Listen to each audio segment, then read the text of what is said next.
Takdir berada di tangan Allah Subhanahu wa ta'ala. Manusia hanya bisa berusaha, namun ketentuan tetap berada pada yang kuasa. Ayah bunda tercinta telah pulang ke rahmatullah di saat Rabi'ah Al-Adawiyah memasuki usia remaja. Gadis kecil itu menjadi yatim piatu dan hidup bersama keempat kakak-kakak perempuannya. Terlebih Rabi'ah Al-Adawiyah lahir dari keluarga yang miskin. Suatu saat kota Basrah yang subur itu terlanda bencana kemiskinan, kekeringan, kelaparan menyiksa penduduk. Sehingga di masa yang sulit itu Rabi'ah terpisah dari kakak-kakaknya.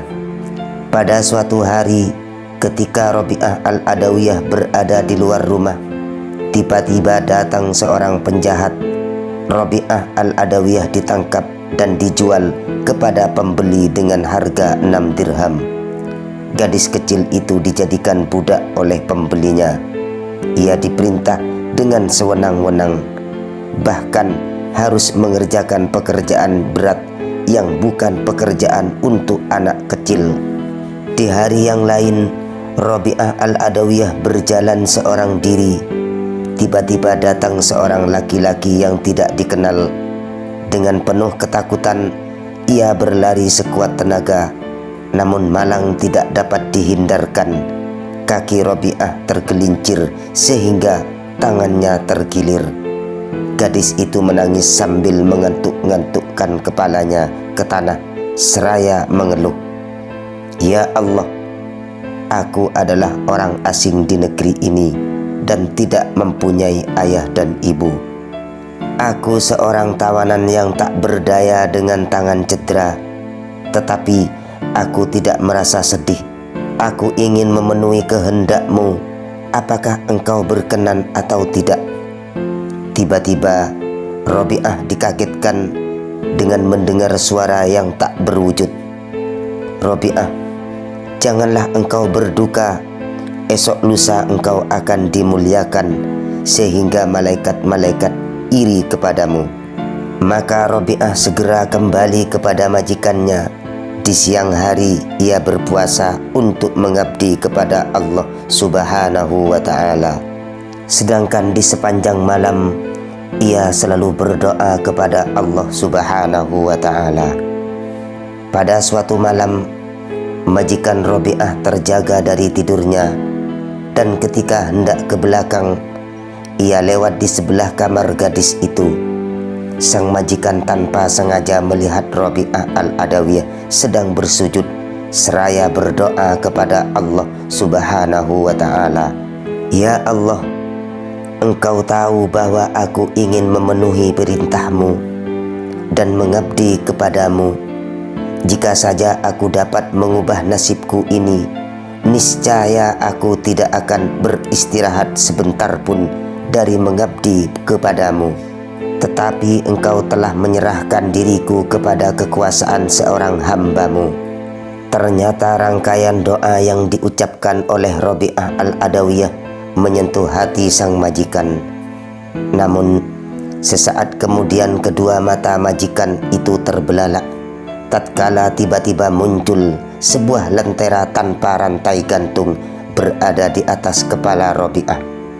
Cahayanya sangat menyilaukan, menerangi seisi rumah. Sang majikan jadi ketakutan dan berlari kembali ke kamar tidurnya. Kemudian ia duduk merenung hingga fajar tiba. Keesokan harinya, sang majikan memanggil Rabi'ah dengan sikap dan tutur kata yang lembut. Tidak seperti biasanya selalu marah, dan ia memberi kebebasan kepada gadis itu. "Wahai Rabi'ah, aku izinkan engkau pergi." Sang majikan mengizinkannya.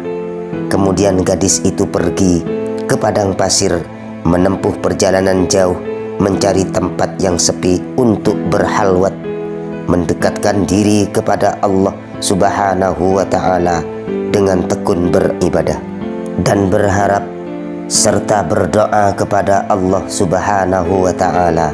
"Ya Allah, apapun yang hendak engkau karuniakan kepadaku di dunia ini, maka berikanlah kepada musuh-musuhmu. Dan apapun yang engkau karuniakan kepadaku di akhirat nanti, maka berikanlah kepada sahabat-sahabatmu, karena engkau sendiri cukuplah bagiku. Ya Allah, jika aku menyembahmu karena takut kepada neraka, maka bakarlah aku di dalam neraka. Dan jika aku menyembahmu karena mengharapkan surga, maka campakkanlah aku dari dalam surga. Tetapi jika aku menyembahmu demi engkau semata-mata, maka janganlah engkau enggan untuk memperlihatkan keindahan wajahmu yang abadi kepadaku. Ya Allah, semua jerih payahku dan semua hartaku di antara segala kesenangan dunia ini adalah untuk mengingat engkau. Dan di akhirat nanti, di antara segala kesenangan akhirat adalah untuk berjumpa denganmu.